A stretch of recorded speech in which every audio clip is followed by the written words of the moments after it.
sayyidina Muhammadin wa ala alihi wa ashabihi ajma'in. Rabbis rohli sodri wa yasirli amri wahlul uqtatamil lisani yafqahu qawli amma ba'du. Puji syukur kehadirat Allah Subhanahu wa Ta'ala yang telah melimpahkan rahmat, taufik, hidayah, dan inayahnya kepada kita semua, sehingga kita dapat berkumpul kembali bersama dalam acara pengajian Madrasah Perantau Online ini dalam keadaan sehat tanpa halangan suatu apapun. Tak lupa salawat serta salam kita panjatkan kepada Nabi Muhammad Shallallahu Alaihi Wasallam beserta keluarga dan para sahabatnya. Mudah-mudahan kita semua mendapatkan syafaatnya pula di yaumul akhir nanti. Amin, amin, Allahumma amin. Yang saya hormati Bapak Imam Baihaqi selamat General Manager Dompet Duafa yang dimuliakan Allah. Terima kasih banyak telah memberikan sarana kepada kami untuk tetap bisa mengikuti pengajian rutin meskipun melalui online. Yang saya hormati Bapak Ustadz Roni Hidayat LCMA yang dimuliakan Allah, selamat bergabung dengan kami di kajian Madrasah Perantau Online untuk memberikan tausiah dan nasihat kepada kami. Yang saya hormati Saudari Muktifilah semua, semoga masih tetap semangat dan istiqomah dalam mengikuti kajian Madrasah Perantau Online.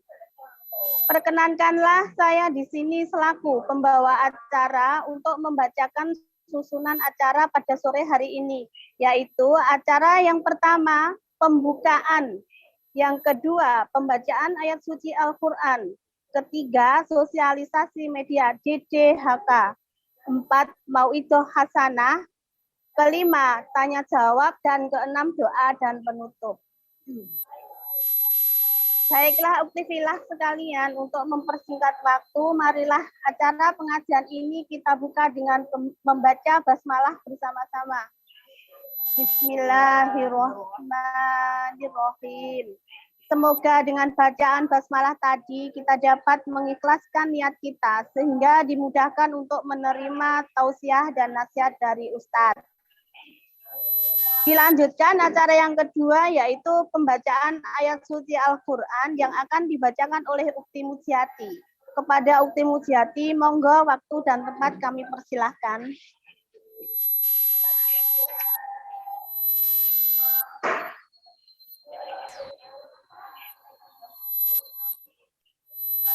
Terima kasih.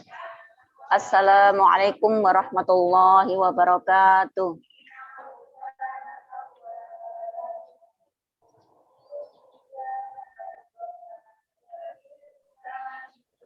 A'udzu billahi minasy syaithanir rajim.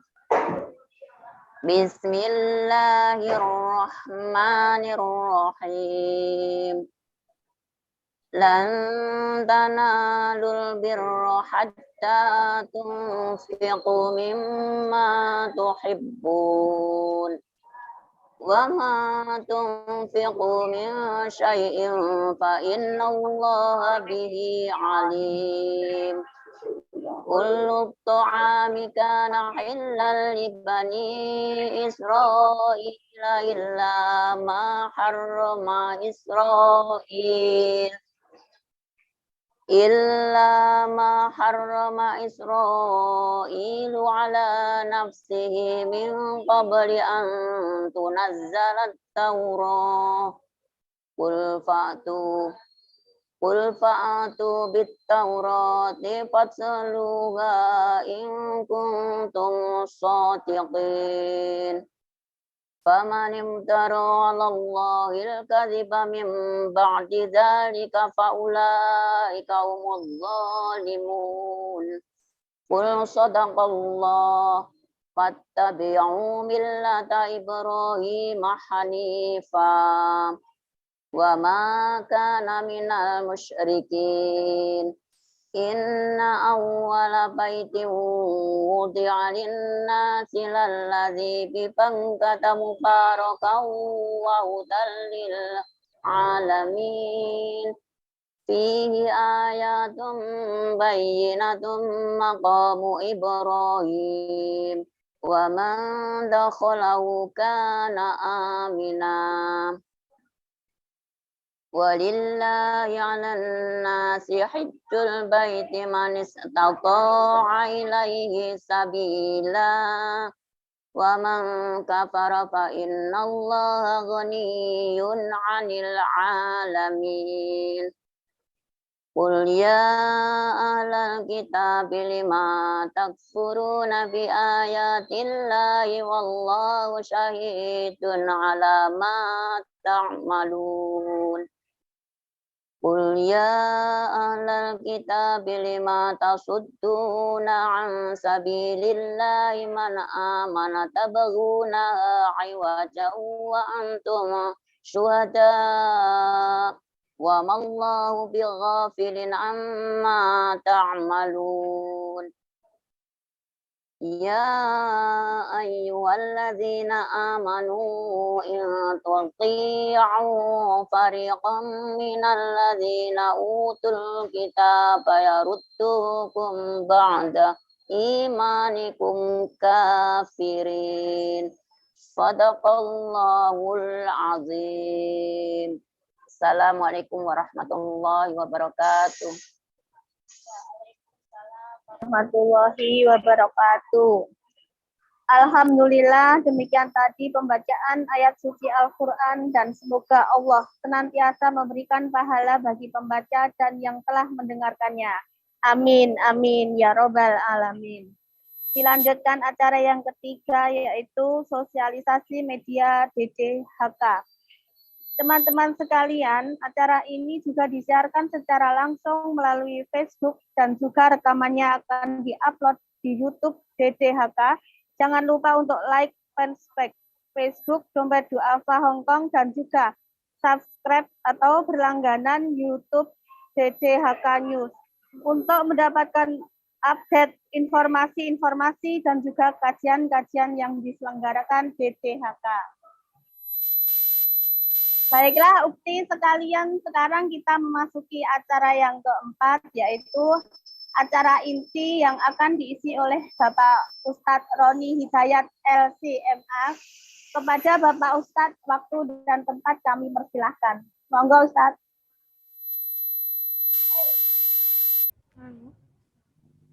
Halo, Assalamualaikum. Kedengaran nggak Bapak Ibu suaranya? Waalaikumsalam warahmatullahi wabarakatuh, Ustadz. Kedengaran. Bismillah. Alhamdulillah. Alhamdulillahirabbil alamin.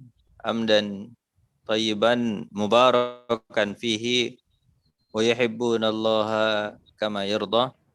Radina billahi rabbah wa bil islami dina wa bi Muhammadin nabiyya wa rasula. Asyhadu an la ilaha illallah wa asyhadu anna Muhammadan abduhu wa rasuluhu la nabiyya ba'da amma ba'du. Allahumma ati nufusana taqwaha wa zakkiha wa anta khairu man zakkaha anta waliyuha wa maulaha. Allahumma alimna kama allamtana wa alimna bima yanfa'una wa zidna ilma.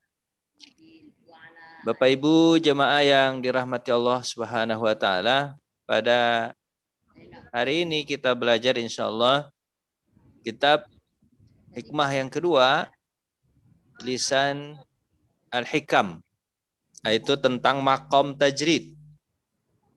Maqam tajrid. Apa itu tajrid? Tajrid itu berasal dari kata jarrada yujarridu tajridan. Kalau tasrifkannya begitu. Jarrada fi'il madi yujarridu fi'il mudhari tajridan masdar. Apa itu artinya jarrada? Jarrada artinya menyendiri atau mengasingkan diri dari orang lain.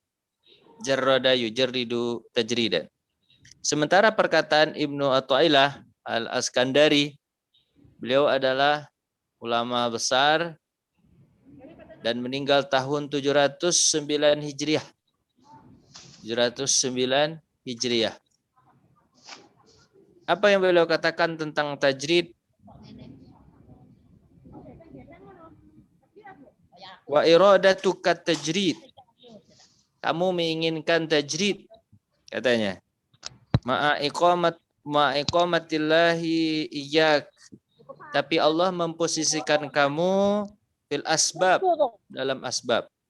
Jadi ada orang yang tajrid, ingin mengasingkan diri dari orang lain, dia ingin ibadah kepada Allah Subhanahu wa taala, tapi sementara posisinya masih dalam posisi asbab. Jadi ini disebut dua makam atau dua kondisi orang-orang yang beriman.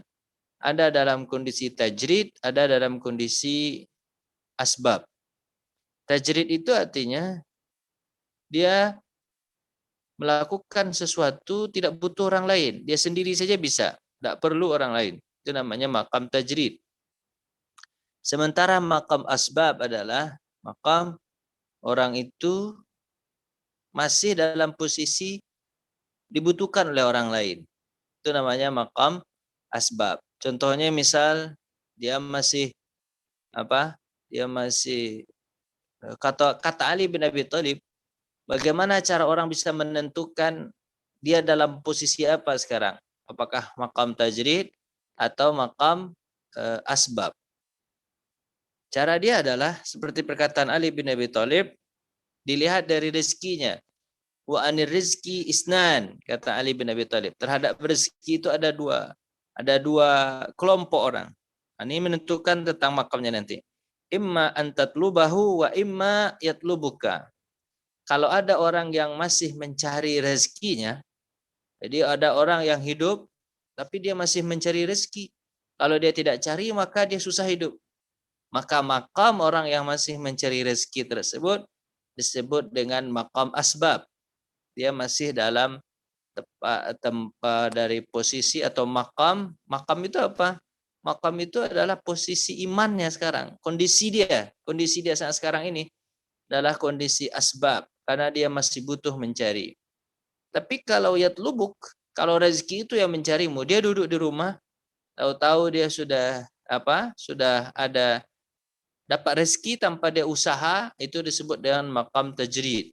Dia nggak perlu lagi mencari rezeki, dia cukup di rumah saja. Kalau kita contohkan begini, kalau dalam kondisi orang misalnya ya, orang kalau dalam kondisi kuat dan dia dibutuhkan oleh keluarganya untuk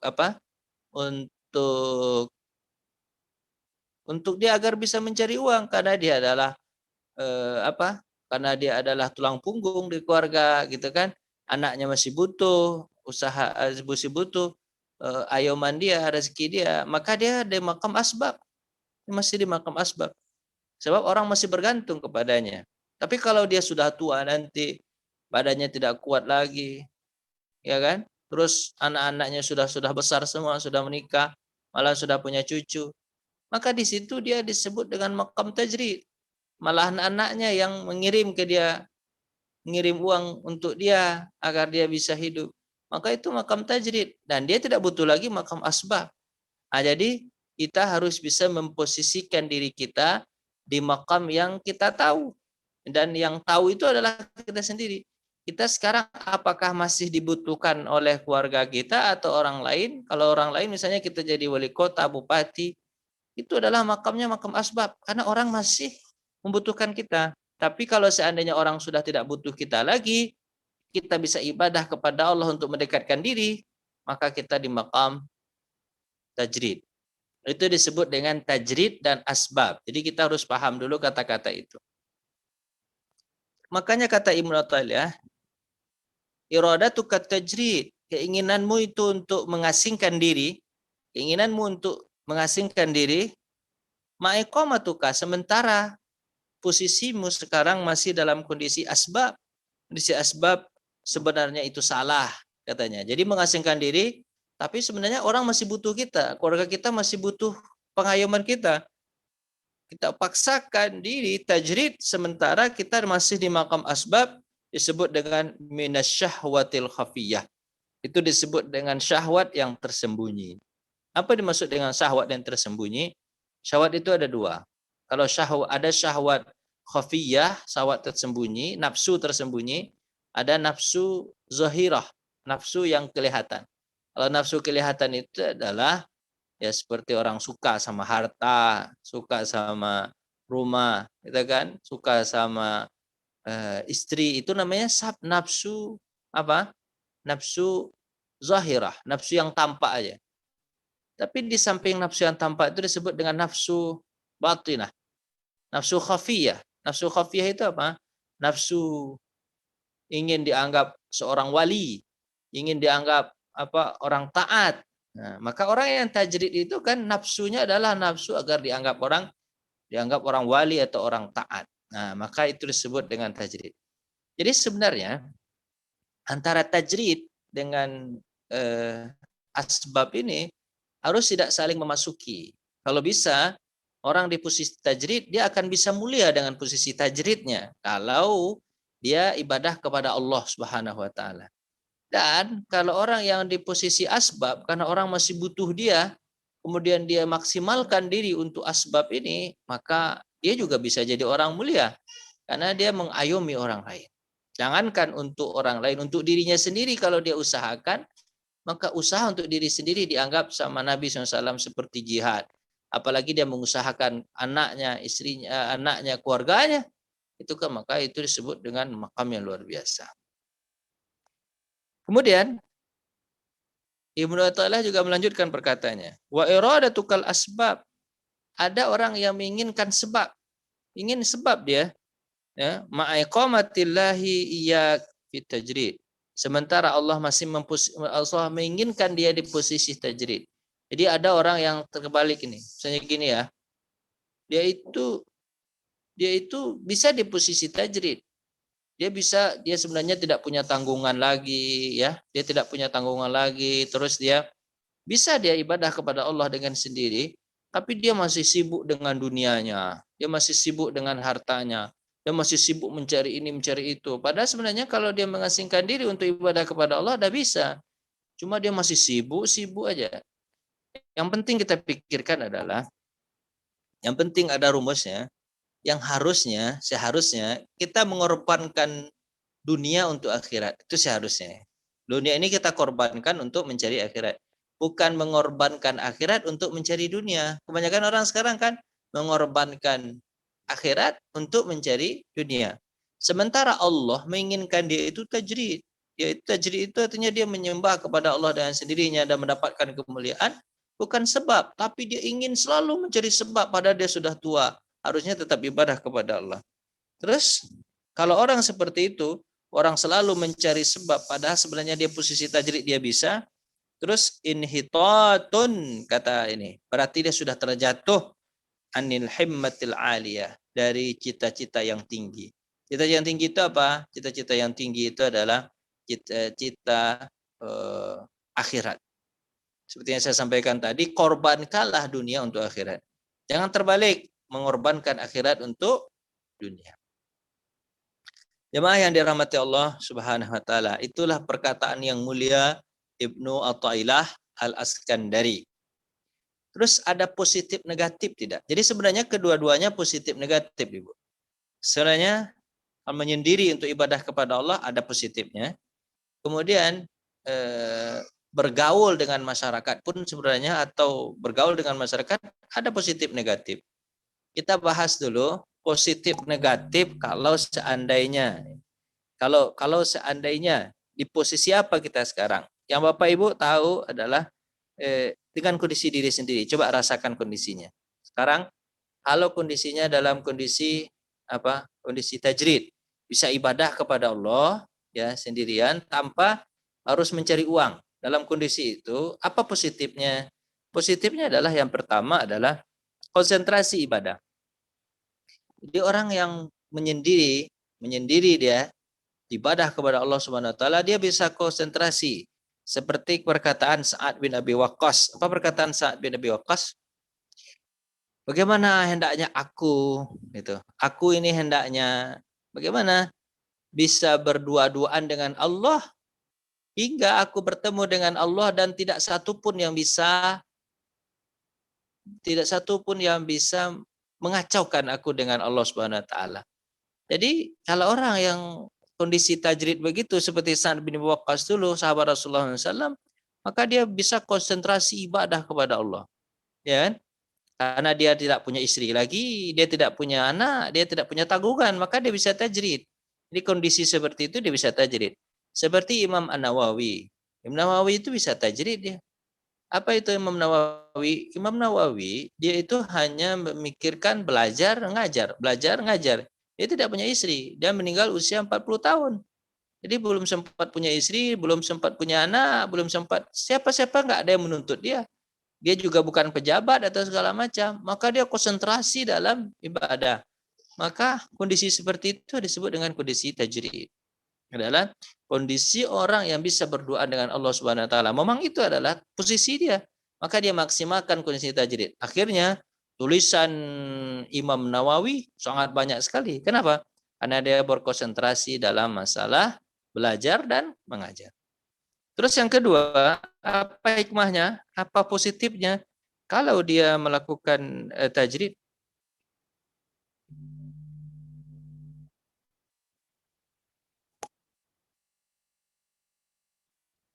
maaf, ada yang kedua, apa ininya? Apa positifnya? Kalau dia melakukan tajrid, yang kedua adalah dia bisa melepaskan diri dari maksiat. Bukankah bergaul dengan orang lain itu bisa ada perbuatan maksiatnya? Mungkin salah bicara, salah segala macam. Tapi kalau sendirian, mana ada maksiat? Dia dengan hanya berdoa dengan Allah Subhanahu wa taala. Jadi tidak ada maksiat kalau dia berdoa dengan Allah Subhanahu wa taala. Itu positif yang kedua. Kemudian yang ketiga misalnya, yang ketiga dari apa? Jadi kalau orang yang sendirian itu dia tidak melakukan perbuatan maksiat. Mungkin kalau berdoa sama orang bisa ghibah, gunjing, atau mungkin bisa juga ma'ruf nahi mungkar dia tidak jalankan, dia nampak suatu keburukan tapi dia diam aja. Nah, itu kan itu masalah, harusnya kalau nampak keburukan harus dia larang. Kalau kemungkaran, kalau seandainya kepada teman itu kalau ada kebaikan harusnya dia amar ma'ruf, dia suruh. Tapi kalau dia tidak melakukan itu berarti dia sudah berdosa. Maka positifnya dari tajrid itu adalah dia tidak akan melakukan perbuatan dosa. Kemudian dia tidak akan melakukan perbuatan ria, gitu kan? Dan juga tidak ada mana pun bisa ria dia cuma sendirian, gitu kan? Terus tidak ada akhlak-akhlak buruk yang timbul. Apa sebab? Karena dia sendirian. Itulah. Jadi faedah yang kedua dia tidak bisa melakukan perbuatan dosa. Faedah pertama dia bisa berkonsentrasi ibadah, naik positifnya konsentrasi ibadah. Yang kedua, faedahnya adalah dia bisa melepaskan diri dari maksiat. Kemudian faedah ketiga adalah dia bisa melepaskan diri dari fitnah-fitnah. Jadi kalau kita tidak bergaul sama orang, kita hanya sama Allah, hilang fitnah-fitnah. Hilang fitnah-fitnah yang timbul dari masyarakat. Masyarakat kan banyak fitnah. Misalnya ya, kalau kalau dalam bermasyarakat itu kan nanti ada pemilihan bupati, wali kota, gubernur, presiden segala macam. Ada fitnah-fitnah. Tapi kalau tidak bergaul dengan orang, hilanglah fitnah-fitnah tersebut. Maka itu faedah yang ketiga. Kalau seandainya dia pada maqam tajrid, maka maksimalkanlah maqam tajrid tersebut. Kemudian berikutnya adalah apa positifnya kalau dia kalau dia eh, kalau dia melakukan perbuatan asbab. Maksudnya asbab itu bergaul dengan orang lain. Jadi kalau bergaul dengan orang lain, positifnya adalah kalau bergaul dengan orang lain, yang pertama tentu terwujud interaksi, belajar mengajar. Jadi kalau kita ini kan belajar mengajar kan interaksi dengan orang lain. Jadi sebenarnya posisi tajrid ini adalah posisi orang yang sudah matang dengan ilmunya. Misalnya seorang ulama. Sa'ad bin Waqqas pernah ditanya, bagaimana pendapatmu tentang orang yang tajrid? Seorang yang tidak berilmu tapi dia tajrid. Apa kata Sa'ad bin Abi Waqqas? Bahaya kalau orang yang tidak berilmu kemudian dia tajrid, dia menyendiri. Bisa jadi nanti dia bersama syaitan. Syaitan yang akan menggoda dia, pura-pura dia ibadah padahal sebenarnya dia riya gitu kan, mencari mencari gaya-gaya perdukunan atau segala macam. Tapi terhadap ulama, apa kata Sa'ad bin Abi Waqqas? Apa masalahmu dengan ulama? Dia tahu hukum, dia tahu ilmunya. Maka biarkan ulama tajrid. Sementara kalau orang awam, kalau bisa jangan tajrid. Apa sebab? Karena orang awam kalau dia tajrid, nanti dia diajarkan oleh setan. Sementara kalau ulama dia tajrid, dia akan diajarkan karena dia berilmu. Dia akan tahu mana yang baik, mana yang buruk. Dan positif kita kembali.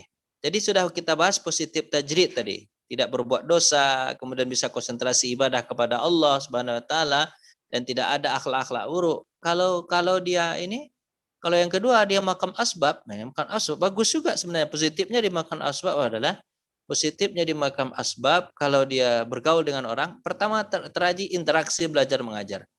Bukankah belajar mengajar ini adalah sesuatu yang baik? Khairukum man ta'allamal Qur'an wa 'allamahu, kata Nabi. Sebaik-baik kalian adalah orang yang mengajarkan Al-Qur'an, belajar Al-Qur'an dan mengajarkannya. Jadi kalau kita ibadah juga begitu kan. Orang kalau sholat, itu mana pahalanya lebih tinggi? Pahala sendirian atau pahala bersama-sama? Jawabannya adalah pahala bersama-sama, sholat berjamaah daripada sholat sendirian tentunya. Nah, begitu. Jadi ini makamnya makam asbab. Jadi bisa kita ngambil faedah dari makam asbab. Kemudian yang kedua, bisa kita mengambil manfaat dari orang lain. Apa contohnya? Kita bisa jualan. Kalau kita ini kerja dengan orang lain. Kalau kita makamnya makam asbab, kita bisa jualan, interaksi dengan orang lain, kita bisa kerja dengan orang lain, dapat uang segala macam. Apakah itu tidak mulia? Mulia juga. Kenapa? Karena kita saling menolong. Ya kan, tolong menolong, kemudian dapat pekerjaan dan diberikan pekerjaan, itu makamnya makam asbab. Gitu kan? Ya kan? Kalau seandainya yang keempat misalnya, bisa menenangkan dan menerima ketenangan. Kalau datang kita ke teman, kita curhat, kemudian kita bisa saling menenangkan dan segala macamnya, gitu kan? Segala macamnya. Jadi ada faedah-faedah kalau kita melakukan melakukan asbab. Kemudian yang berikutnya adalah bisa mendatangkan pahala yang banyak kalau seandainya kita melakukan asbab. Jadi sebenarnya dari dua makam ini, dari dua posisi ini, apakah makamnya makam tajrid atau makamnya adalah makam asbab, kedua-duanya bisa dimaksimalkan. Kalau dia ingin memaksimalkan di makam asbab, bagus. Karena pahalanya luar biasa. Itu kan pahala luar biasa. Siapa itu makam asbab? Para kepala rumah tangga, ibu rumah tangga, gitu kan. Terus apalagi yang dibutuhkan oleh orang lain itu makam asbab. Pahalanya sangat besar, dia mencari rezeki, mencari nafkah, kemudian dia guru, ngajarin orang, dosen, ngajarin orang, itu namanya makam asbab, gitu kan. Tapi kalau makam terjid boleh juga, boleh. Kalau misalnya dia sudah hiruk pikuk terhadap dunia ini, kemudian dia tidak bisa lagi, dia mengasingkan diri saja, dia tajrid, boleh, boleh, ya kan. Siapa contohnya? Contohnya tadi ada imam-imam seperti Imam Nawawi, itu adalah makam tajrid. Atau mungkin kalau sekarang ini santri misalnya, santri di pesantren itu makamnya makam tajrid, dia tidak makam makam asbab. Apa sebab? Contoh gini, dia sudah dikasih uang sama orang tuanya, tinggal di pesantren, suruh belajar, gitu kan? Suruh belajar, dikirimin uang, suruh belajar ngafal Quran, suruh ngajar ngafalin kitab. Dia tidak perlu makam asbab, dia tidak perlu cari duit keluar. Dia cukup di pesantren saja, belajar saja, itu kan? Menghafal Quran saja, segala macam. Rasulullah juga begitu. Rasulullah itu punya dua makam. Rasulullah ketika umur 40 ke bawah, itu makamnya adalah makam asbab. Rasulullah SAW mencari mencari uang. Hingga Rasulullah kaya kan? Rasulullah kaya, menikah dengan Khadijah, luar biasa maharnya, gitu kan? Luar biasa maharnya Rasulullah dengan Khadijah. Tapi setelah Rasulullah SAW menjadi Rasul, tidak sempat lagi Rasulullah berdagang. Rasulullah nggak sempat lagi berdagang. Kenapa? Karena Rasulullah SAW sudah sibuk menyebarkan agama. Dia tidak sempat lagi berdagang. Ketika Rasulullah tidak sempat berdagang, orang bertanya, dari apakah Rasulullah SAW makan dan minumnya? Ketika usia 40 baru diangkat menjadi Rasul, sampai usia 53 itu dia makan dari harta istrinya, harta Khadijah. Sampai harta istri Khadijah itu habis kan? Habis harta Khadijah. Tapi pas sampai di Madinah, dengan apa Rasulullah SAW menghidupi dirinya dan keluarganya? Rasulullah SAW menghidupi dirinya dari harta rampasan perang. Harta rampasan perang, Rasulullah SAW dapat fai Kalau terampasan perang itu 1/5 untuk Rasulullah dan Allah dan Rasulullah. Kalau fai itu terserah Rasulullah membagi berapa. Apa bedanya ghanimah dengan fai? Kalau ghanimah itu terjadi perang sebelumnya baru dapat namanya ghanimah, tapi kalau fai itu orang itu menyerah kemudian dia serahkan hartanya, itu namanya fai. Kalau fai itu dia Rasulullah sendiri yang mengatur berapa. Jadi di situ Rasulullah SAW hidupnya. Jadi Rasulullah SAW dari usaha tidak usaha itu gara-gara apa? Gara-gara karena sibuk menyebarkan agama. Maka hal itu nanti menjadi apa? Dalam Islam menjadi sesuatu ilmu dalam Islam. Apa itu? Sesuatu ilmu. Kalau ada orang yang belajar, maka dia diberikan dari harta zakat dan wakaf. Jadi dia biar tidak sibuk lagi mencari uang. Nah, jadi dia orang-orang yang belajar itu berhak mendapatkan beasiswa kalau kita menyebutkan beasiswa. Apa sebab? Karena dia sudah sibuk belajar. Kalau seandainya dia disuruh juga mencari uang di kondisi belajarnya, apalagi dia adalah santri yang tinggal di asrama tidak bisa keluar mencari uang, maka nanti dia akan terpecah konsentrasinya. Makanya nanti ada bab tersendiri dalam buku fikih. Apa babnya? Bab memberikan nafkah kepada orang yang menuntut ilmu dari harta baitul mal. Nah, begitu nanti. Jadi Rasulullah SAW makamnya seperti itu. Tapi Bapak Ibu yang dirahmati Allah, ada orang yang masuk kedua-dua makam itu. Kadangkala dia bisa tajrid, kadangkala dia bisa asbab. Contohnya apa? Contohnya misalnya contohnya dia sebenarnya pengusaha, pada aslinya dia pengusaha, habis itu dia sudah bagus usahanya, tinggal dia kontrol dari rumah aja. Nah, tapi dia tetap ibadah kepada Allah, gitu kan, ibadah kepada Allah. Dia hanya kontrol pagi sampai jam 10, sore dari jam 4 sampai jam 6 misalnya. Dia kontrol itu aja. Habis itu dia pulang lagi. Dia nggak terlalu sibuk dengan dengan hartanya dia tersebut. Jadi setengah dia tajrid, setengah dia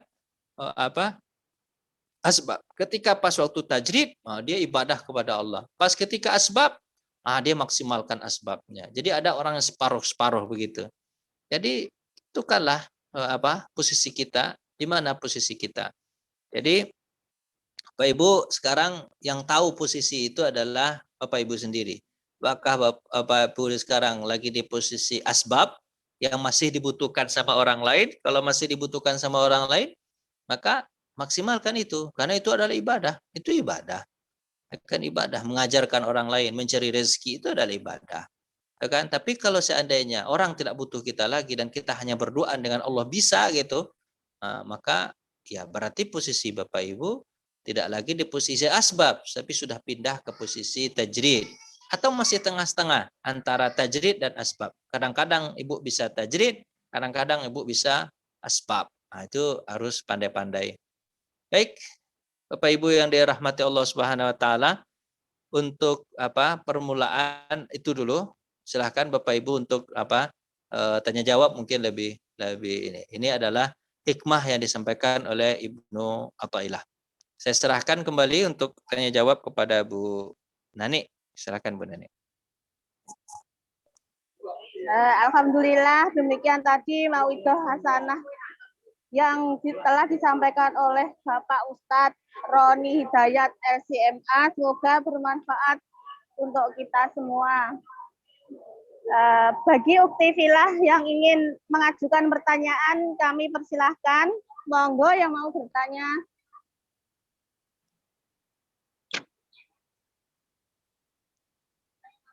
Siapa? Iya. Ya. Silakan Bu.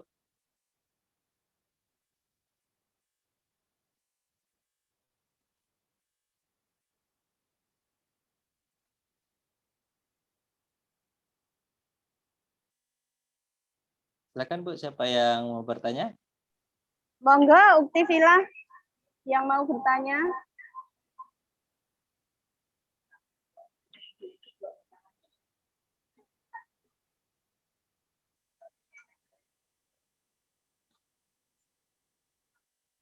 Nggak ada Bapak Ibu? Bapaknya nggak ada. Oh, baik. Ibu-ibu. Karena ini luar biasa ininya ya, temanya hari ini temanya Assalamualaikum tentang warahmatullahi. Waalaikumsalam warahmatullah. Silakan Bu Hajah.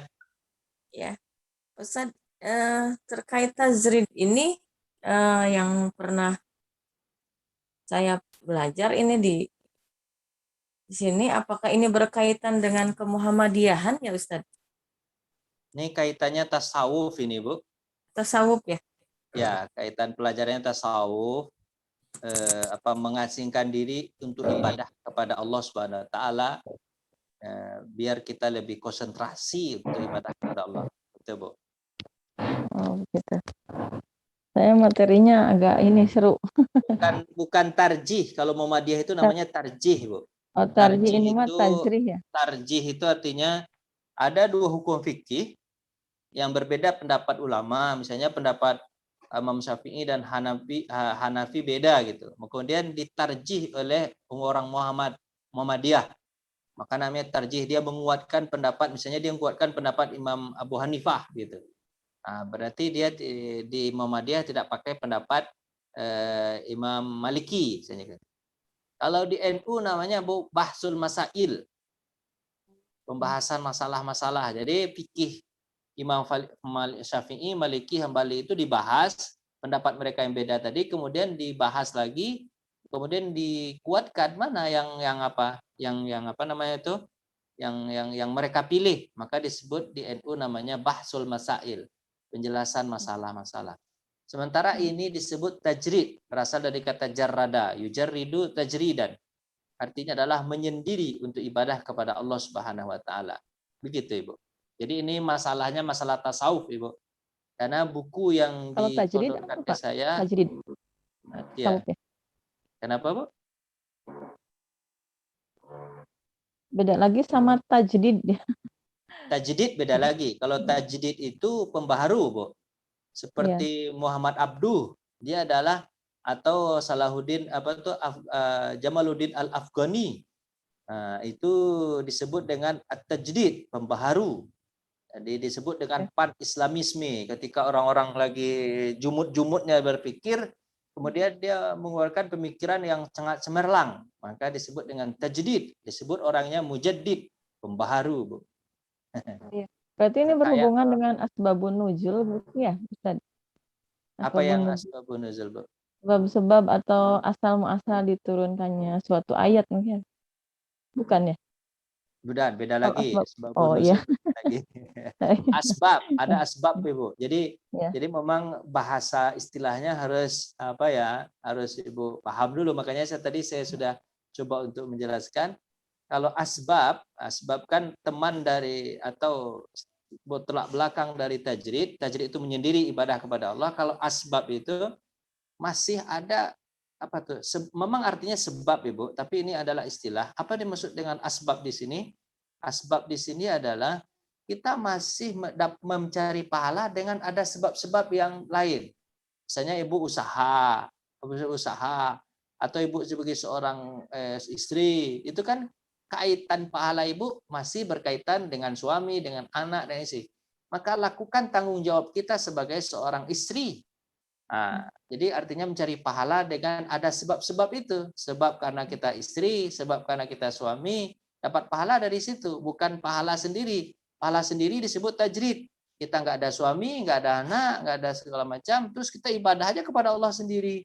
Itu kan? Nah, itu namanya disebut tajrid. Tapi kalau asbab itu, kita dapatkan pahala masih dari ada pemicu-pemicunya. Gitu, Bu.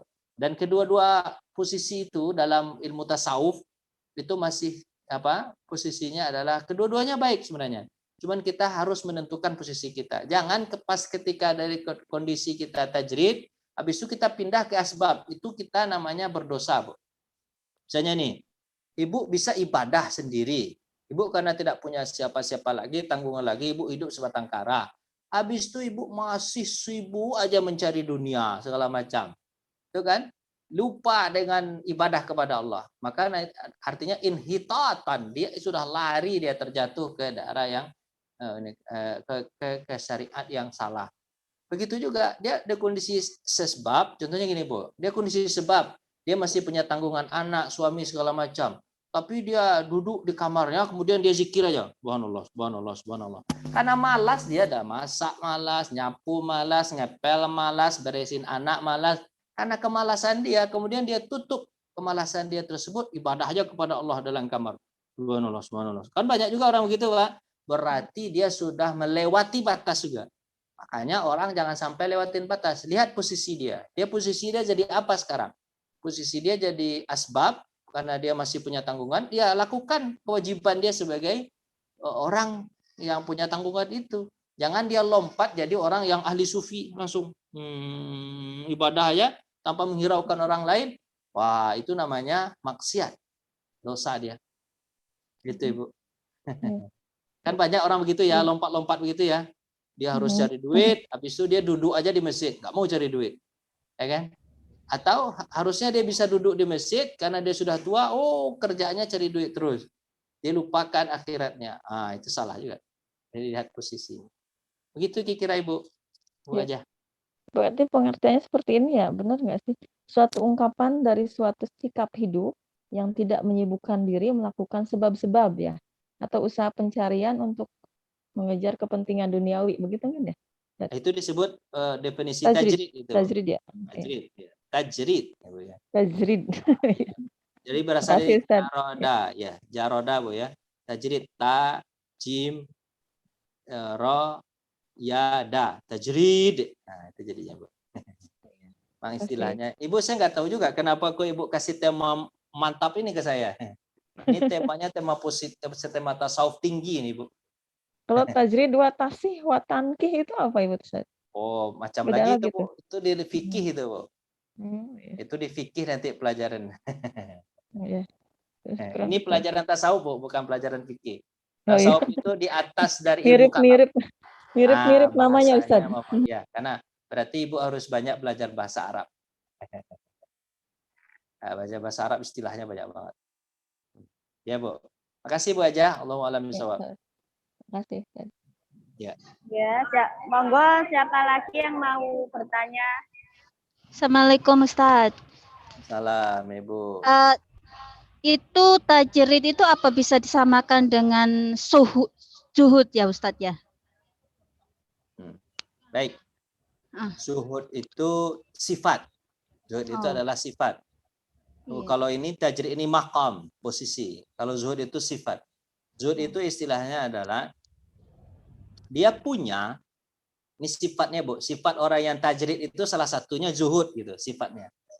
Dia punya, dia bisa punya, tapi dia tidak mempergunakan itu, walaupun itu dibolehkan. Contoh Ibu ya, dia punya mobil, dia bisa pakai mobil, ke masjid itu dia bisa pakai mobil, tapi dia tidak mau ria, akhirnya dia tidak gunakan itu. Atau gampangnya beginilah, dia bisanya bisa makan enak, dia punya duit, bisa dia beli ayam, bisa dia beli ikan gitu kan, tapi dia tidak mau berlebih-lebihan terhadap dunia ini. Dia tidak mau berlebih-lebihan. Dia biasa aja. Makan nasi pakai sayur, asalkan dia sehat, ya tidak ada masalah. Nggak perlu dia harus makan ayam, segala macam. Itu namanya zuhud, Bu. Sifat orang yang tajrid ini salah satu diantaranya adalah zuhud. Zuhud itu apa? Zuhud itu punya. Jadi zuhud itu bukan berarti tidak punya, Bu. Kalau tidak punya itu bukannya zuhud namanya. Zuhud itu sifatnya kalau dia sudah punya, dia tidak berlebih-lebihan dari itu. Malahan dia dahulukan orang lain. Untuk dunia didahulukan orang lain. Misalnya nih Bu, dia punya makanan ayam. Kasihkannya temannya, kamu makan. Terus Bapak, Ibu makan apa? Oh, saya bisa makan nasi aja, cukup. Kata dia kan. Nah, kan itu namanya zuhud Bu. Ada, tapi dia tidak gunakan kasih ke orang lain. Seperti Rasulullah sifatnya zuhud Bu. Rasulullah itu bukan berarti Rasulullah itu miskin ketika Rasulullah menjadi seorang Rasul. Enggak Bu. Banyak duit. Rasulullah SAW itu ketika perang Badar, Rasulullah itu dapat harta rampasan perang banyak Bu. Banyak harta rampasan perang. 200 ekor onta. Kalau ontanya aja dulu Bu, nggak usah hitung duitnya, bukan emasnya, ontanya aja. 200 ekor onta Bu, kali 30 juta, taruhlah satu ekor onta. Sekarang harganya 30 juta. Mungkin lebih. Taruhlah 30 juta. 30 juta kali 200 Bu. 6 M. 6 miliar Bu. Tapi setelah itu habis dibagi-bagikan oleh Rasulullah SAW. Nah, itu namanya zuhud, Bu. Punya, tapi kasih ke orang lain. Biarlah. Dunia ini kasih ke orang lain. Akhirat untuk kita. Nah, begitu orang yang zuhud, Ibu. Orang yang zuhud. Apa pepatah itu mengatakan, Bu? Nama pepatah itu mengatakan, kalau kau orang-orang zuhud itu pepatahnya gini. Kalau kejar dunia belum tentu dapat. Jadi Bu, kejar dunia belum tentu dapat, Bu. Banyak orang yang ngejar dunia kan, pagi petang cari duit segala macam ya Bu ya, belum tentu dia dapat, nggak kaya-kaya. Ya nggak kaya. Kalaupun dapat, itu katanya, kalaupun dapat sedikit. Kalau dapat dunia itu tapi sedikit, nggak banyak-banyak betul, nggak kaya-kaya betul. Tapi kalau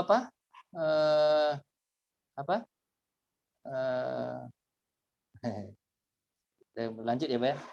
Kalaupun dapat sedikit, kalaupun dapat banyak, gitu. Kalaupun tidak sedikit dapat banyak, kalau dunia ini dapat banyak, belum tentu puas. Karena banyak juga orang yang sudah banyak duitnya nggak puas-puas. Tapi ada yang puas dengan dunia ini, puas dia. Kalaupun puas, tidak selama-lamanya. Sebentar aja, habis itu meninggal dia. Nah, baik kalau nggak dia ditinggalkan sama dunia ini, kalau nggak dia yang meninggal duluan. Antara dua itu. Terus bagaimana? Ya, kejarlah akhirat. Nah, orang zuhud itu begitu katakan, kejar akhirat. Apa sebab? Karena akhirat itu pasti dapat. Kalau dikejar pasti dapat. Kalau sudah dapat, pasti banyak. Jadi kalau kejar itu akhirat itu banyak, Bu, nggak mungkin sedikit. Seperti akhirat itu kan kata Nabi, celupkan tanganmu ke lautan, angkat. Maka yang tersisa itu dunia. Sementara yang tinggal, lautan yang luas itu adalah akhirat. Pasti kalau dapat akhirat pasti banyak. Dan kalau dapat, pasti puas. Puas, tidak ada yang tidak puas, senang. Di dunia ini dapat mobil tak puas-puas, tak enak-enak, begitu aja. Cobalah kalau dapat Pajero 1, habis itu duduk di Pajero itu selama 2 minggu. Wow, gempor juga tidur di atas Pajero. Ya kan? Tidak senang-senang juga. Tapi kalau akhirat pasti puas. Dan kalau puas selama-lamanya. Nah gitu. Nah, orang zuhud perkataannya begitu. Jadi orang tasawuf begitu. Itu namanya tajrid. Dia mengutamakan dia ibadah kepada Allah. Nah, itu namanya tajrid. Nah, begitulah kira-kira Ibu. Masya Allah. Makasih Ustaz penjelasannya. Ya, sama-sama Bu. Jadi zuhud adalah salah satu sifat dari Salah tajrid. satu sifatnya dari tajrid ya Ustaz. Ya. Kasih, Sifat yang lain misalnya qanaah gitu ya.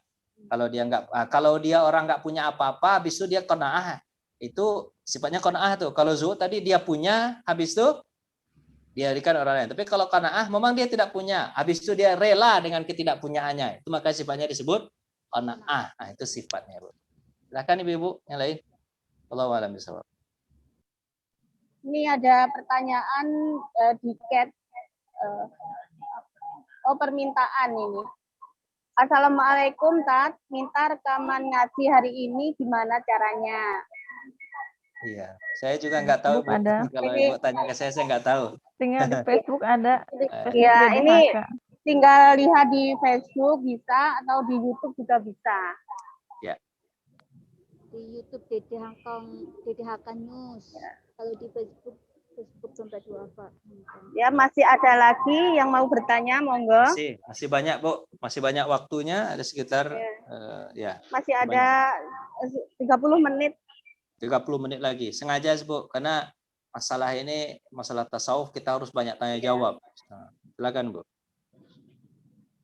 Monggo Ukti. Kalau begitu bagaimana caranya kita biar seperti yang apa yang dibicarakan tajrid itu?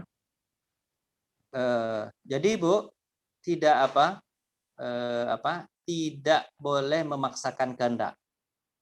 Serahkan aja kepada Allah. Maka perkataan Ibnu Taala aradaka tajrid. Kamu ingin tajrid sementara kamu masih diposisikan Allah dalam posisi asbab gitu.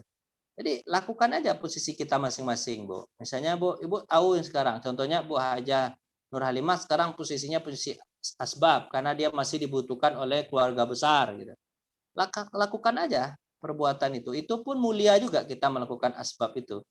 Melakukan dibutuhkan orang lain itu kita mulia, Bu. Misalnya Ibu wali kota, bupati gitu, ngurusin orang banyak kan pahala nggak, Bu? Pahala besar. Jangan kita lompat ke yang lain. Ibu bupati, ibu gubernur misalnya. Habis itu Bu duduk aja di masjid. Orang tanya, orang minta tuh jalan gimana, itu bocor-bocor, bolong-bolong tuh jalan gimana? Bu, diam aja. Itu nggak bagus, itu namanya lewat batas, nggak bisa. Nggak bisa. Jadi lakukan aja posisi. Sekarang ibu usaha, ibu kerja. Kerjain aja. Pekerjaan ibu itu pahala. Ya kan, berpahala. Posisi ibu sekarang disebut dengan posisi asbab. Karena orang masih butuh ibu. Tapi kalau ibu nanti udah pensiun, anak-anak ibu sudah besar, terus ibu bisa duduk di rumah aja, nggak perlu lagi kerja. Kalaupun ibu kerja pun membahayakan gitu kan, karena udah tua gitu kan. Nah, lebih baik ibu di rumah. Maka posisi itu ketika itu di waktu itu ibu dalam kondisi tajrid. Ibu tetap ibadah kepada Allah, usaha gitu kan. Jadi orang itu tergantung Allah memposisikannya di mana. Itu. Jangan dipaksa-paksakan untuk tajrid, jangan dipaksa-paksakan untuk asbab. Jadi nggak ada yang perlu dipaksakan. Semuanya bisa mulia dengan tajrid, semuanya bisa mulia dengan asbab. Sahabat-sahabat banyak juga contoh sahabat, Bu. Sahabat-sahabat dan tabi'in itu contohnya misalnya nih, Bu. Sufyan As-Sauri itu orang-orang tajrid itu, Bu. Sufyan As-Sauri, Ibrahim bin Adham, Daud At-Tai, kan? Bisir Hanafi. Itu orang-orang tajrid. Dia duduk aja di masjid ngajarin ilmu, rezeki datang. Rezeki datang. Terus dia nggak punya tanggungan, tanggungannya pun jadi jangan memaksakan misalnya Ibu, dia posisi asbab. Misalnya saya sebagai seorang suami, saya mungkin bisa tajrid, saya menyendiri. Sementara anak istri saya misalnya anak istri saya masih butuh makan, minum gitu kan. Butuh makan, minum terus saya bilang, "Oh, saya tajrid." Nah, masa bodoh lah dengan anak dan istri saya. Apakah anak saya tidak sekolah atau segala macam, masa bodoh lah. Itu enggak boleh. Itu namanya bermaksiat kepada Allah Subhanahu wa taala. Begitu Ibu, wajah. Allahu Ya, a'lam. terima kasih. Tadi Ya. ada pertanyaan di chatting. Iya, ini Ustaz, maaf. Aduh, hilang. Apa hukumnya laki-laki dan perempuan bersentuhan yang belum muhrim? Pertanyaan yang pertama, Tat. Yang kedua, suami istri itu adalah muhrim. Kalau bersentuhan, apakah membatalkan wudhu? Baik. Terima kasih. Pertanyaan pertama, apa hukumnya laki-laki bersentuhan dengan perempuan yang bukan muhrim? Jawabannya di hadis Nabi SAW, bukan perkataan saya, tapi perkataan Nabi SAW, lebih baik baginya adalah menusukkan jarum ke ubun-ubunnya. Jadi Bu, artinya apa? Orang yang melakukan bersentuhan itu Bu ya, maaf ya, bersentuhan. Bersentuhan itu hukumannya nanti di akhirat adalah jarum yang ditusukkan ke ubun-ubunnya. Ubun-ubunnya ditusukkan jarum. Itu hanya bersentuhan tangan ya Bu ya. Tapi kalau disentuh yang lain-lain Bu, yang macam-macam disentuhnya Bu, macam-macam disentuhnya segala macam, itu bukan lagi jarum yang ditusukkan ke ubun-ubunnya Bu. Apa? Bisa jadi besi panjang 1 meter ditusukkan ke ubun-ubunnya sampai tembus ke bawah. Nah, gitu. Jadi tidak boleh bersentuhan laki-laki dengan perempuan. Pada dasarnya begitu. Kenapa? Karena mama begitu. Karena kalau bersentuhan dengan lawan jenis itu dosa. Nah, lawan jenis muhrim dosa. Kecuali sesama jenis boleh bersentuhan. Tapi kalau lawan jenis ada efek-efek negatif. Jadi tidak boleh. Malah nanti kalau terjadi perzinaan, ini lebih parah lagi. Kalau perzinaan kan orang yang berzina sama seperti kayak dihukum mati. Kalau dia masih bujangan, apa hukumannya? Kalau masih bujangan, maka dia dicambuk 100 kali cambuk. Biasanya orang yang dicambuk 100 kali cambuk meninggal dunia, Bu. Kalau dia sudah menikah, berzina, apa hukumannya? Hukumannya adalah dirajam dia berapa? Sampai meninggal dunia, ditanam badannya, ditaruh kepalanya ke atas, kalau kumisan Bu ya, ditaruh ke atas, dilempar pakai batu kecil, bukan batu besar, sekecil ini batunya, kecil, tot. Nah, gitu kan, dia meninggal bukan karena lemparan batu, tapi dia meninggal karena tidak boleh dikasih makan, tidak boleh dikasih minum, biarin kepanasan, biarin kehujanan. Biasanya meninggal 3 hari, 4 hari baru dia meninggal. Begitu. Jadi sebenarnya kayak penyiksaan. Apa sebab? Karena ketika dia melakukan perbuatan zina itu kan nikmat dari ujung rambut sampai ujung kaki. Kayak orang mandi junub itu kan dari ujung rambut, ujung kaki kan udah basah. Padahal kan yang kena cuma itu aja. Tapi karena senangnya itu Allah tidak ingin kalau dia masuk surga masih terbawa-bawa kesenangan yang haram itu. Dia kepengen apa? Allah melepaskan kesenangan yang haram itu. Terus bagaimana? Caranya adalah dia harus dirajam. Dia bisa merasakan sakit dari ujung rambut sampai ujung kaki. Kalau sudah begitu berarti taubat. Ada dulu pada masa Rasulullah orang taubat seperti itu dari zina. Kemudian dia dihukum rajam. Kemudian Umar melempar dia pakai batu sambil melaknat. Apa kata Rasulullah? Umar, jangan kau laknat, dia sudah bertobat kepada Allah. Kalau tobatnya dibagikan ke seluruh orang Madinah, maka cukup untuk seluruh orang Madinah. Luar biasa tobatnya. Oh, begitu. Jadi bersentuhan saja tidak boleh, takutnya nanti terjadi perzinahan. Kalau bersentuhan hukumannya ditusuk dari atas ini jarum menusuk kepalanya.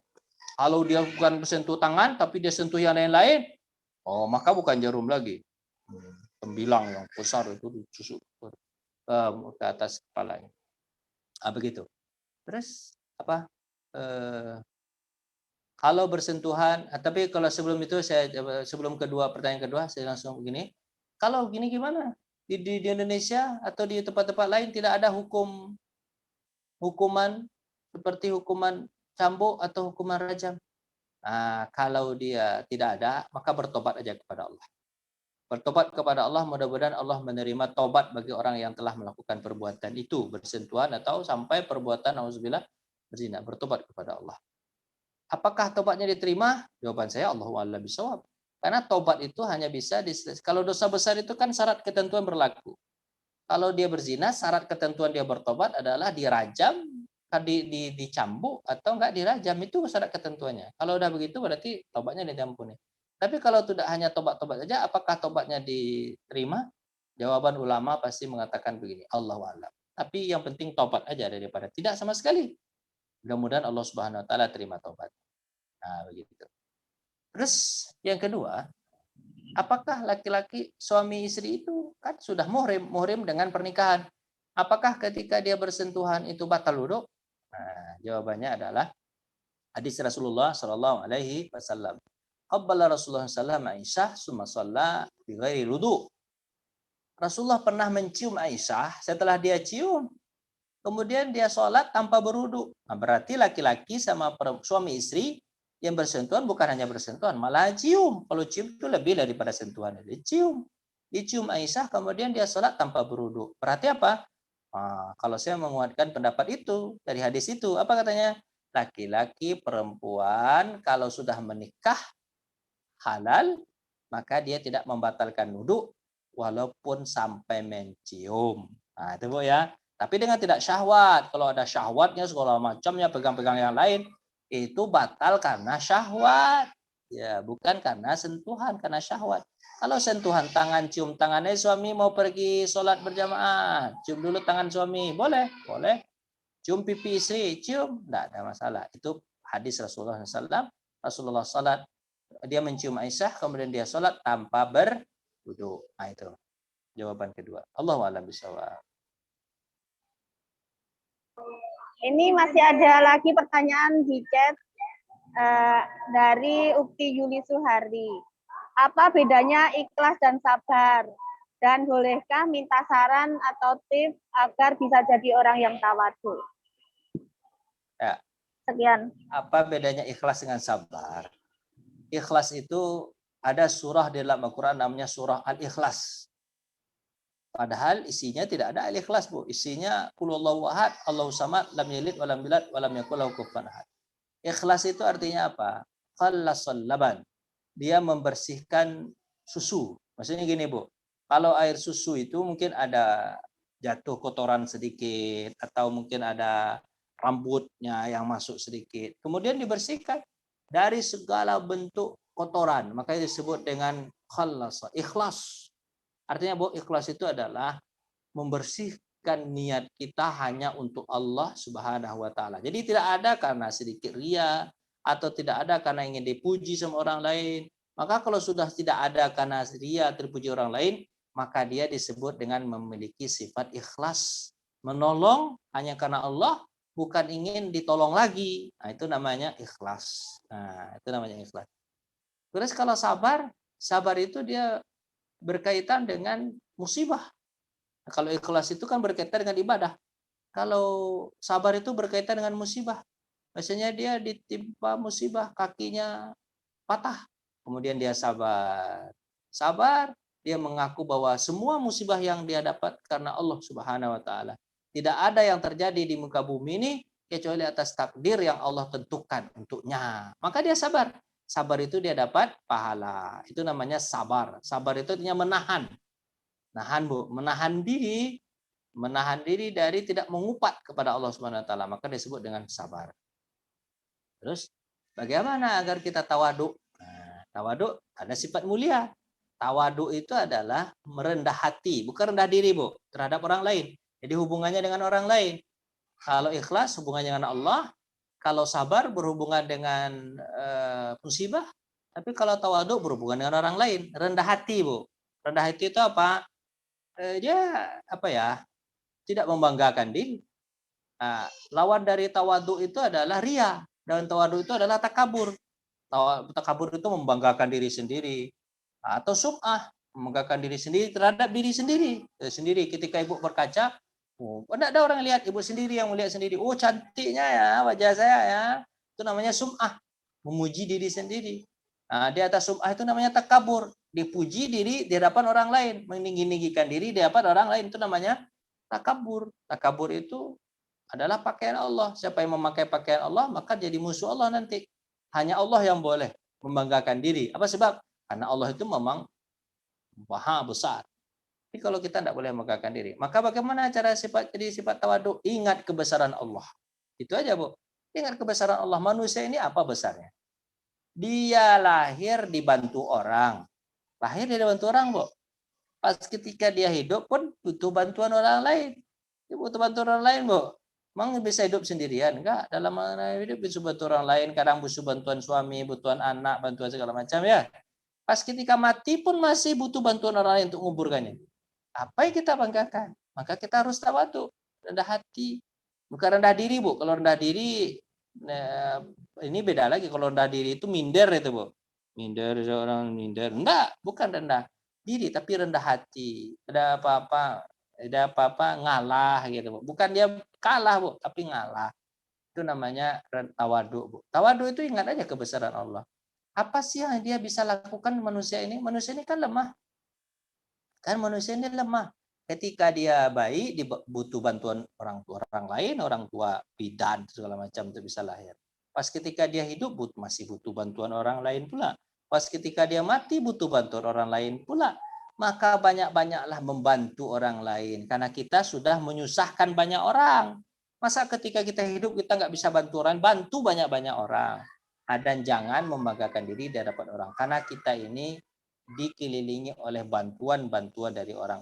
Tawaduk lah. Maka orang kata Nabi SAW, orang yang tawaduk Allah tinggikan. Orang yang tawaduk Allah tinggikan. Ibu kalau tawaduk di hadapan teman-teman ibu akan respect dan akan meninggikan ibu. Tapi kalau ibu meninggikan diri sendiri, maka orang akan mencibir di belakang.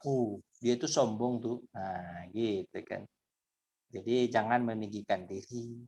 Biarin aja orang yang menilai. Begitu. Allahu a'lam bishawab. Masih ada lagi pertanyaan dari Kes. Ini, apakah boleh seorang muslim dikubur menggunakan peti mati, sedangkan jasad yang mayat utuh? Terima kasih atas jawabannya. Jazakallahu khair. Boleh, Bu. Jawabannya boleh. Ya kan, menguburkan orang pakai peti boleh. Menguburkan orang langsung boleh. Itu karena ada manfaat. Misalnya, Ibu ya, orang tadi meninggal ditabrak kereta api.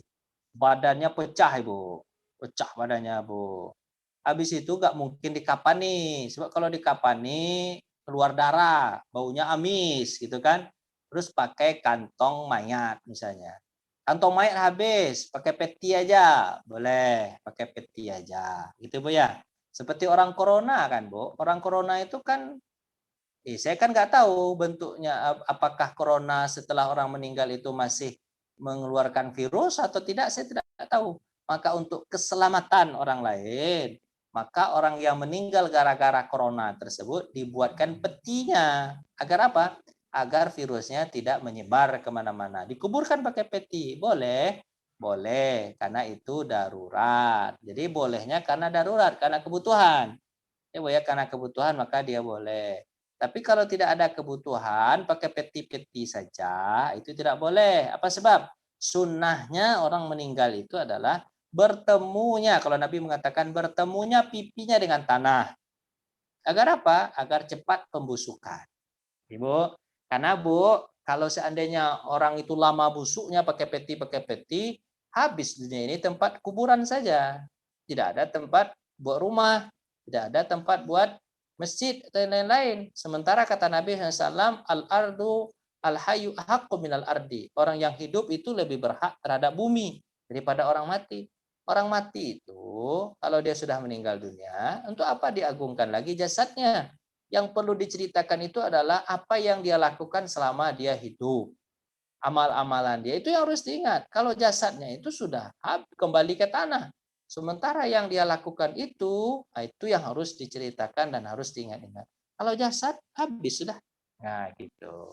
Contohnya jasad para sahabat. Kecuali jasad Nabi, Abu Bakar, Umar, Utsman itu Rasulullah, Abu Bakar, Umar. Tapi jasad sahabat yang lain daripada Utsman, Ali, seluruh sahabat-sahabat besar yang jamin masuk surga, kita tidak tahu di mana tempat makamnya. Artinya apa? Tidak perlu memuliakan jasad.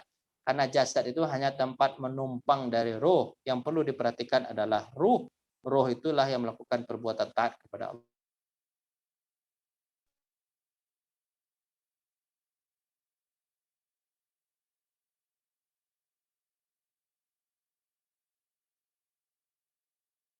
Yang dulu pernah ada bahwa dikuburkan itu harus disegerakan. Ya Ustadz, kenapa itu alasan daripada mayat itu harus segera dikuburkan gitu? Seperti halnya menikah harus disegerakan gitu. Terus mati harus segera dikuburkan. Kenapa Ustadz itu? Terima kasih. Ya, mayat harus segera dikuburkan karena kata Nabi SAW, kalau dia orang baik, maka dia cepat bertemu dengan Allah Subhanahu Wa Taala. Karena dia sudah tidak sabar lagi bertemu dengan yang menciptakannya. Itu kan bertemu dengan Nabi Muhammad SAW, bertemu dengan orang-orang baik. Kalau dia orang baik, maka cepat kuburkan. Tapi kalau dia orang jahat, cepat juga kuburkan. Sebab kalau orang jahat itu misalnya dia pembunuh, Bu. Habis itu dia lama-lama dikuburkan. Nanti orang yang keluarga-keluarga yang pernah keluarganya dibunuh, jadi marah sama mayat itu, dipukul-pukulnya mayat itu kan. Daripada mayat itu dipukul-pukul kemudian mendatangkan dosa bagi keluarga yang dibunuh, lebih baik dikuburkan cepat-cepat. Makanya Nabi mengatakan ini, kalau dia orang baik, kamu telah berbuat baik kepadanya karena dia sudah bertemu dengan Allah Subhanahu Wa Taala. Kalau yang kau kuburkan itu adalah orang jahat, cepat juga kuburkan. Berarti kamu telah meletakkan fitnah kepada dia. Dia sendiri yang bawa. Jangan kau terbawa-bawa fitnah juga. Atau mungkin Bu, ada lagi hikmahnya adalah kalau orang baik cepat dikuburkan itu, ya biar dia bertemu dengan Allah. Kalau orang jahat itu, kenapa cepat dikuburkan? Biasanya nih, mohon maaf nih, biasanya ada busuk-busuk lah, gitu kan. Ada busuk-busuk. Orang baik mungkin ada busuk nanti jadi fitnah. Busuk-busuk jasanya itu jadi fitnah. Padahal busuk itu lumrah. Apa sebab? Karena orang mati kan udah nggak bernyawa, ya busuk lah. Ya kan? Kalau ada busuk-busuk nanti tercebar fitnah di tengah masyarakat. Ada kata-kata miring gitu kan. Makanya cepat dikuburkan. Gitu Bu. Kalau remaja cepat dikawinkan ya supaya tidak terjadi dosa. Ya, kalau seandainya orang remaja itu tahan nikah, dia nanti berzina nanti. Karena kan remaja itu nafsunya tinggi sekali. Nah, itu kan kalau dia sudah nikah kan reda nafsunya. Gitu Ibu. Allahu a'lam bishawab. Silakan tadi. Iya, masih ada lagi pertanyaan satu lagi Ustaz. Ya. Kalau udah dihukum oleh rajam, apakah sudah diampuni dosanya dan di akhirat masuk surga? Ikhlas syaratnya Bu. Kalau dia ikhlas menerima hukuman Allah, pasti masuk surga dan dosanya diampuni. Tapi khusus dosa yang ini Bu ya, khusus dosa zinanya. Tapi kalau dia mencuri, ya kembalikan duit orang. Mencuri. Tapi dosa zinanya diampuni Allah Subhanahu Wa Taala. Ya, kalau seandainya dia sudah dirajam, pasti diampuni Allah. Karena Nabi SAW menjamin. Apa sebabnya? Ketika ada orang dirajam, kemudian Umar marah, Umar melaknat orang tersebut. Apa kata Rasulullah? Kalau tobatnya diterima, kalau tobatnya dibagi untuk seluruh orang Madinah cukup, kata Rasulullah. Maka jangan dihina. Dia sudah. Jadi orang kalau sudah tobat itu tidak dihina lagi, Pak Ibu. Tidak dihina lagi, dia pasti masuk surga. Jadi asalkan dia rela dihukum. Tapi kan ada juga orang yang nggak rela dihukum, Bu. Dihukum itu karena apa ya?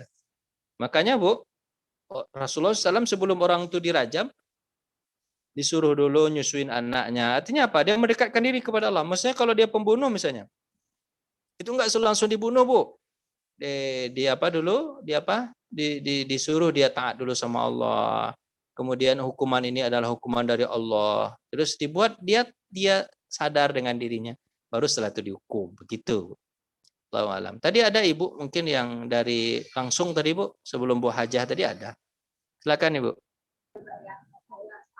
Monggo silakan yang mau bertanya tadi. Assalamualaikum warahmatullahi wabarakatuh. Rati izin bertanya Ustadz.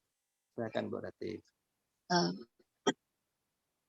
Apakah seorang istri berdosa seumpamanya ada sebagian gaji yang dititipkan ke saudaranya, tapi hasil itu sebenarnya nanti keperluan itu untuk keluarga juga akhirnya, tapi waktu pas kepepetnya nggak ada penghasilan, maksudnya pas ada keperluan untuk biaya sekolah, terus sang istri bilang kalau nanti saya pinjam ke saudara, padahal itu uangnya sendiri. Nah, nanti bulan depan dikembaliin lagi. Apakah itu termasuk dosa kepada suami, Ustadz? Terima kasih atas jawabannya. Baik. Kaidahnya begini, Bu. Uang istri adalah milik istri. Uang suami adalah milik suami dan istri.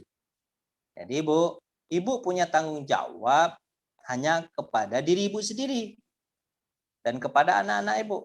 Sementara suami tersebut dia punya tanggung jawab terhadap diri Ibu, keluarga besar, gitu kan, dan keluarga-keluarga anak dan istri. Jadi sebenarnya Ibu itu nggak perlu ngasih tahu berapa gaji Ibu, karena sebenarnya itu adalah uang Ibu. Karena uang istri adalah uang istri, uang suami ada hak istri di sana. Cuman karena Ibu adalah orang yang bertakwa, ya kan, Ibu kasih tahu, Bu, bukan minta izin, kasih tahu dia sifatnya dalam agama, kasih tahu. Bang, saya punya duit begini, saya mau bersedekah contohnya. Itu suami tidak boleh melarang. Masa cuma ngasih tahu, bisa ngasih tahu kemudian dia enggak boleh. Apa yang enggak boleh, itu bukan duit suami, itu duit istri, pada dasarnya begitu. Tapi karena Ibu orang yang bertakwa, Ibu kasih tahu sama suami. Boleh. Suami tidak berhak untuk melarang kalau dalam Islam. Kenapa? Duit itu adalah duit duit Ibu sendiri. Cuma karena Ibu bekerja ini karena izin suami, terus gitu kan? Karena untuk kebutuhan juga, niatnya kebutuhan keluarga juga, gitu kan? Dan niat Ibu adalah niat baik, niatnya adalah niat supaya nanti ada tabungan segala macam. Bolehkah Ibu melakukan perbuatan seperti itu? Jawabannya boleh, Bu. Boleh. Cuman mungkin nanti ada di sana adabnya yang kurang. Misalnya kan harusnya kan Ibu kasih tahu semua berapa gaji Ibu. Harusnya kan dalam rumah tangga itu kan terus terang. Rumah tangga yang langgeng itu adalah terus terang. Kalau tidak ada sembunyi-sembunyikan itu, nanti kalau ketahuan nanti jadi masalah besar. Jadi akan ada jadi masalah nanti. Tapi kalau saya ada dikasih tahu berapa gaji Ibu, itu kan dikasih tahu, tapi saya kasih sama kamu hanya 1/5 atau setengahnya lagi untuk tabungan kita. Nah, kalau begitu kan rela sama rela, tidak ada tipuan, tidak ada bohong-bohongan. Jadi enak. Kalau ada yang disembunyikan itu, nanti satu saat kalau ketahuan, tapi pasti sesuatu itu pasti akan ketahuan. Kalau pepatah itu mengatakan sepandai-pandai tupai melompat, sekali-sekali jatuh juga, gitu kan? Sekali jatuh juga. Kalau udah ketahuan nanti timbul masalah, gitu kan? Nah, itu. Jadi tergantung sebenarnya dalam ibu rumah tangga itu, saya sudah sebutkan kaedah-kaedahnya. Dalam rumah tangga itu, Bu, sebenarnya tidak ada aturan baku betul cara mengatur keuangan. Tidak ada aturan baku. Ada orang berumah tangga, Ibu, suaminya aja yang ngelola duit, istrinya tidak tahu menahu. Karena istrinya nggak bisa ngelola duit. Oh, istri kalau dapat duit itu habis sehari itu. Ada juga mungkin suami yang nggak tahu menahu tentang duit. Dia mencari bersama istri yang mengatur duitnya semuanya. Istri yang mengatur duitnya semuanya. Suami tidak tahu menahu, boleh juga begitu, boleh. Atau mengelola berdua-dua, boleh juga mengelola berdua-dua. Tapi dasarnya ya Bu ya, dasarnya adalah saling percaya ya. Saling percaya. Dan dasarnya adalah tidak untuk melakukan perbuatan dosa niat baik. Nah, gitu Bu. Tapi ada di situ akhlaknya. Apa akhlaknya? Akhlaknya adalah kalau bisa kasih tahu gitu. Ya kan? Tapi kalau kita tahu bahwa suami kita itu kalau dikasih tahu dia orang yang habisin gitu kan, dan untuk kemaslahatan bersama, nah bolehkah kita sembunyikan separuhnya? Bolehlah, tidak ada masalah. Karena kan untuk kebaikan juga, bukan untuk kebaikan pribadi, tapi untuk kebaikan keluarga kita juga. Itu dibolehkan? Boleh, tidak ada masalah Bu. Tergantung bagaimana enaknya aja Bu. Nah gitu mah aturannya. Silakan, Pak Ibu. Ya, mohon maaf uktivilah sekalian karena waktunya terbatas. Mohon maaf Ustadz, sesi tanya jawab kami cukupkan sampai di sini. Bagi uktivilah yang masih ingin bertanya, bisa konsultasi ke nomor dompet duafa konsultasi online, yaitu 52982419. Baiklah, uktivilah sekarang kita lanjutkan acara yang berikutnya, yaitu doa dan penutup. Kepada Bapak Ustadz kami mohon untuk memimpin doanya. Silakan Bapak Ustadz Roni Hidayat LCMA memimpin doa. Monggo Ustadz. A'udzubillahiminasyaitonirrajim. Bismillahirrahmanirrahim.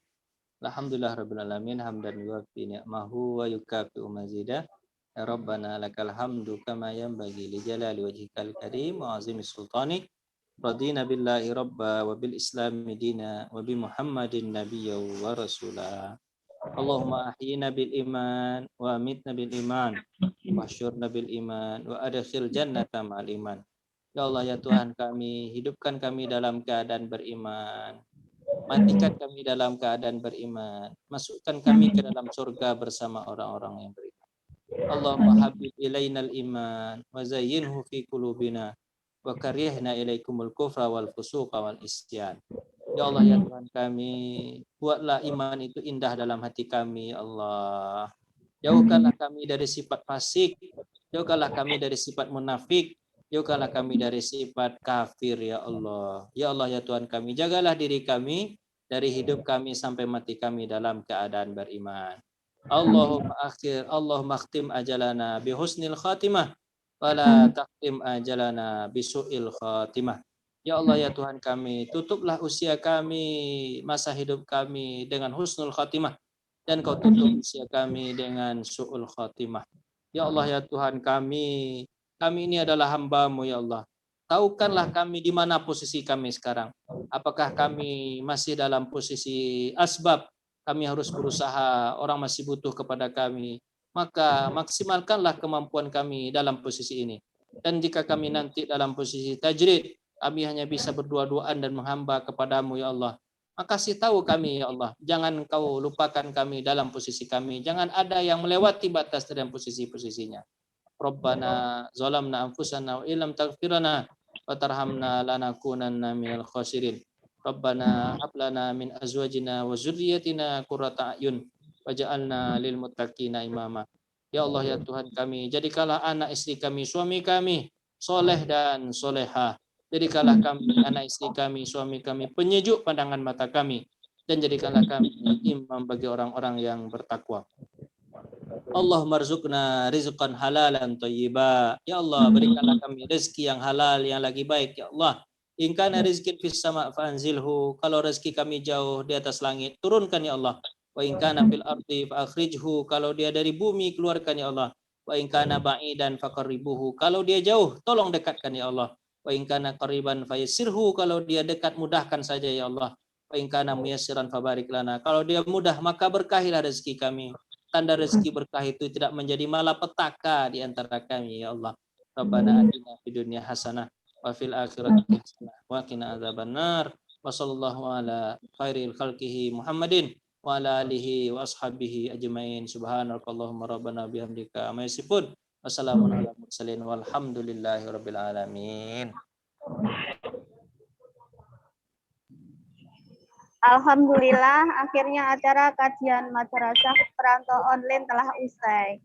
Namun sebelum kita tutup pengajian pada hari sore ini, saya di sini sebagai pembawa acara meminta maaf apabila ada salah kata yang kurang berkenan di hati.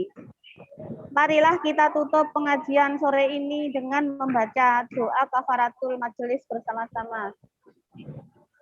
Subhanakallahumma wa bihamdika asyhadu an la ilaha illa anta astaghfiruka wa atubu ilaik. Wabillahi taufik wal hidayah. Wassalamualaikum warahmatullahi wabarakatuh.